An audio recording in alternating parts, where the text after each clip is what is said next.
నేను ఈ బసవాయపల్లిలో ఉన్న దేవరకద్ర మండలం వీళ్ళకి ఇన్స్ట్రక్షన్స్ ఏం రాలేదు. మహిళా సంఘాల వాళ్ళంతా నాతోనే ఉన్నారు. అది ఉంది కానీ వాళ్ళకి ఇన్స్ట్రక్షన్స్ టోకెన్స్ ఏమని చెప్పి ఇన్స్ట్రక్షన్స్ రాలేదంట, చెప్పలేదంటున్నారు. మాట్లాడండి.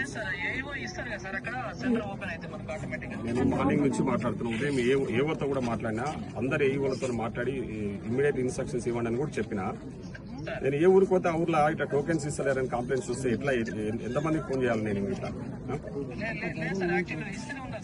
This not fair. ఎందుకంటే ఇప్పుడు మనం కంటిన్యూగా నాకు కంప్లైంట్స్ వస్తుంటే ఏం బాగుంటుంది? ఒక పని చేయండి సార్, కైండ్లీ ఇమ్మీడియట్లీ ఒక కాన్ఫరెన్స్ కాల్ పెట్టి అందరితో ఏ వాళ్ళతో లేకపోతే ఏ వాళ్ళతో మాట్లాడి ఆ టోకెన్ దీన్ని ఆన్లైన్ తీసేసినాక ఇబ్బంది ఏముంది? ఇంకా లేదు సార్, నిన్న మనకు ఈవినింగ్ రాగానే అందరికి కమ్యూనికేట్ చేసాం, గ్రూప్ కూడా పెట్టాం సార్. టోకెన్స్ ఇవ్వండి, దాని తర్వాత వాళ్ళు పేమెంట్ చేసేసుకుని ట్యాగింగ్ చేసేస్తారని చెప్పి పంపించేసి. నేను బసవాయపల్లి విలేజ్ లో ఉన్నా ఇప్పుడు. నా తన వాళ్ళంతా మహిళా సంఘాల వాళ్ళు నా దగ్గరే ఉన్నారు ఇక్కడ. సో మీరు ఇమీడియట్ ఏఈఓ చెప్పేసి టోకెన్స్ ఇవ్వమని చెప్పండి ఇప్పుడే.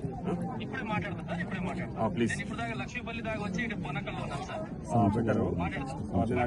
ఇది బసవాయపల్లి ఇష్యూ.